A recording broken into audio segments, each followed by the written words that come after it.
I do not want to interrupt you. Yeah, I do. What am I talking about? We have some questions about Ohio State. Okay. And somebody, Hokey Wolf, our boy. What's up, Hokey? Hokey, what's going on? He said, this sounds like a Michigan chat. I must be on the wrong channel.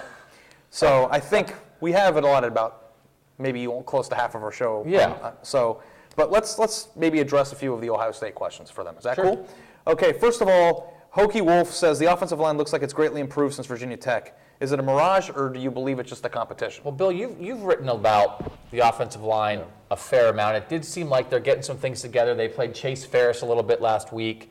Darryl Baldwin settling in at right tackle. I don't know. I don't think mirage. I'm not sold yet, but no, I wouldn't say it's a mirage. I think it's partly due to the competition. I think it wouldn't be fair to leave that part out of it.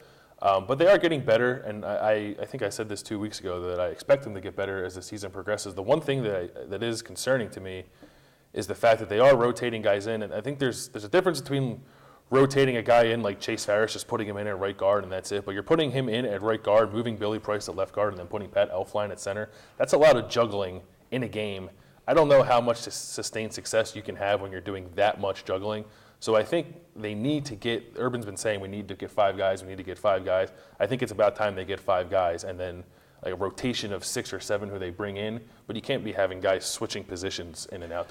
We did talk to Ed Warner, the offensive line coach, yesterday, and he seemed very confident. He was sort of like, didn't like the idea of maybe people questioning the line, but he seems to feel very good about where it is. You said 5 guys, and it's just made me hungry.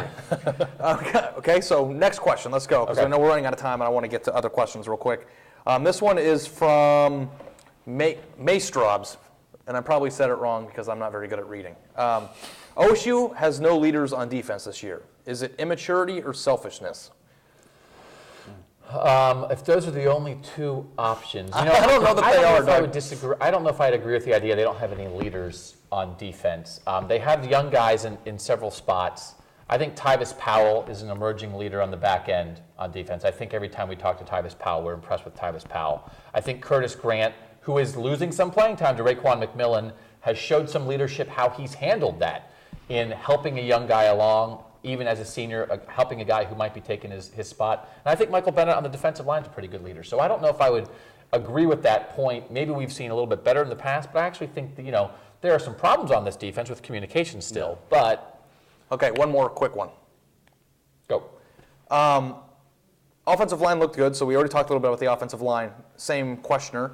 Should OSU run more than pass, or do you like their offensive approach? Well, you did some Ezekiel Elliott stuff. You think they should run more? I was actually really impressed by Ezekiel Elliott's ability to run between the tackles. I thought that he was a hybrid-type player who, if he was going to carry the ball 10 times in a game, maybe only 3 should be in between the tackles. And by all accounts, it seemed like he muscled through Cincinnati's defense and was picking up yards after contact and really kind of gave Ohio State the first power run feel that they've had all year. The thing that they relied on all year last year for the first time they did it against Cincinnati. I want to see them do it again because now I'm questioning whether Cincinnati's defense was just that terrible. It's like no matter what, we're always going to be like... It's hard. It is hard. But yeah, the defense's last 2 games have not been great. But I think that JT Barrett's pocket presence was good.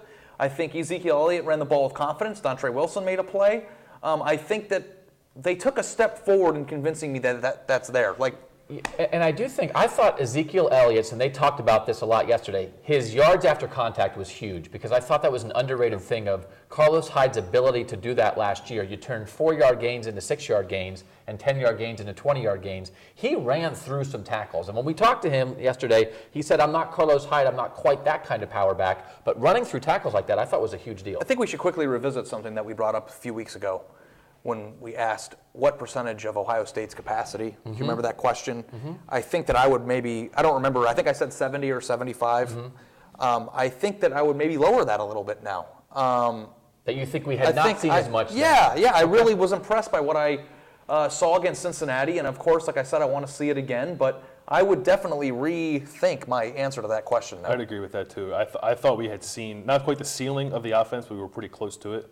And I was kind of proven wrong with that against Cincinnati. It's. I don't know how many times we're going to see it before we get to Michigan State. We know Michigan State's defense is great. I don't know how many other great defenses we're going to have Ohio State face. And that's one of those things. I mean, if you face a bad defense 9 times out of 12, maybe it's not bad defense. Maybe that's just normal defense in college football, or maybe in the Big Ten. I think sometimes Big Ten defense is pretty good compared to the rest of the country.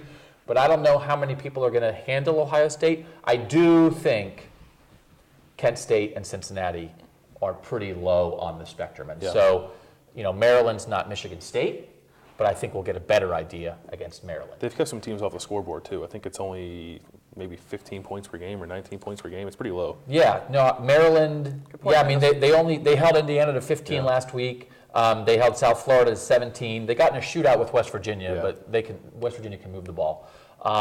There's a game that I wanted to get to before we get to the end of the show here. There's a huge game in the Big Ten this week with Nebraska's visit to Michigan State. This is a game that very easily could be a preview. I think right now, if you had to pick, it is the preview of the Big Ten championship game. Nebraska is the only undefeated Big Ten team. Michigan State has the loss to Oregon, as we know. Michigan is ranked 10th in both polls.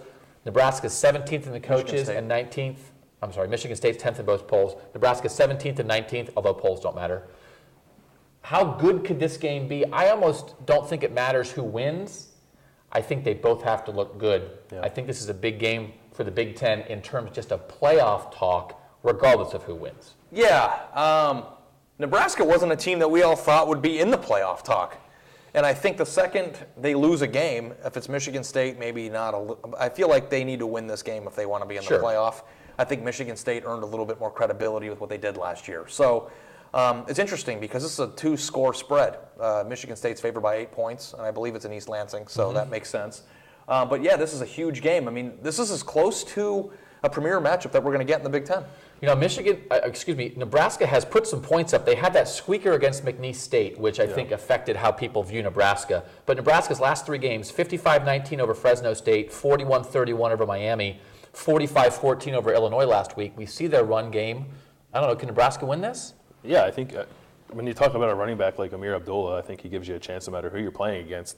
But to go back to your original point, Doug, I think you're right. It doesn't matter who wins this game. This game is all about perception for the Big Ten, and both of these teams need to look like playoff caliber teams, Big Ten championship caliber teams in this game. Because I almost feel silly bringing up playoff stuff with the Big Ten right now. Yeah. It's not really even still on the table, is it? Not yet. No, I don't think so. I mean, I don't know, who does Ohio State, if Ohio State's ever going to get back in the playoff, which I think is a very small chance, but if everything falls together perfectly for Ohio State, just for the sake of the Ohio State show, who should Ohio State fans be rooting for in this game? Well, they don't play Nebraska in the regular season, so I think Ohio State fans need to root for Michigan State to look awesome, for Ohio State to then beat Michigan State in the regular season, for Nebraska to look awesome in defeat, and then maybe Nebraska's the team you see in the Big Ten title game. Here's a crazy hypothetical. What's a better win for Ohio State's playoff chances? Beating an undefeated Nebraska team in the Big Ten championship game, or beating Michigan State? I think Michigan State on the road would be bigger, and with what Michigan State has been the last couple of years. Yeah, Michigan State, they had the lead at Oregon and gave it up. Other than that, they've looked pretty dominant, and I think they will continue to look that way for the rest of the year. Plus, so I think they say that the committee is not going to look at last year, and by rights they probably shouldn't. But there is such thing as earning respect, and I think that you're more willing to overlook a loss to Oregon for Michigan State because of what they've done now. They've proven they can beat good teams in bowl games. They beat Ohio State. They won the Big Ten.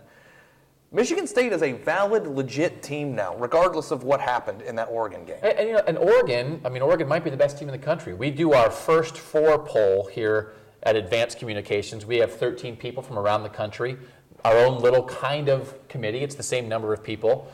We vote every week. I'm one of the voters. The top 4 for us right now, we go Oregon, Florida State, Alabama, Oklahoma.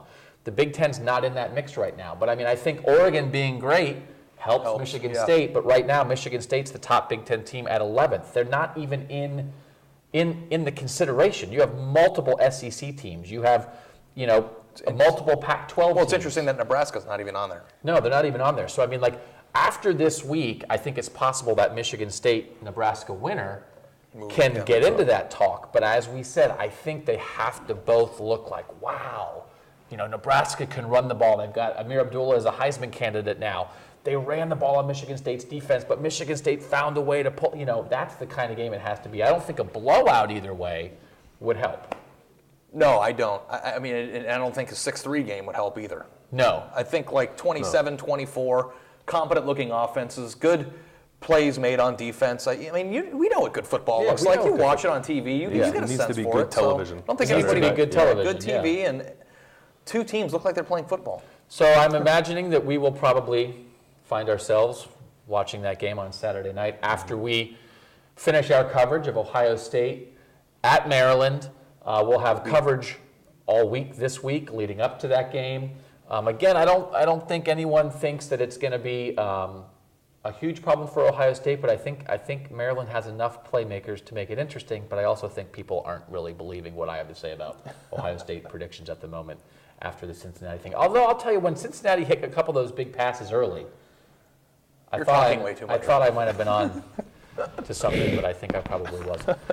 So thank you again for tuning in to our weekly Ohio State Big Ten show. When there are things happening in the Big Ten that we have to talk about, we will talk about things other than Ohio State, and I think this Michigan thing is going to be ongoing. I don't think Michigan snaps its fingers. Yeah, we brought it back around, though, too. Yeah, we brought it back around. It always comes back around in the morning. Always back around to the Buckeyes. So thanks as always for following along.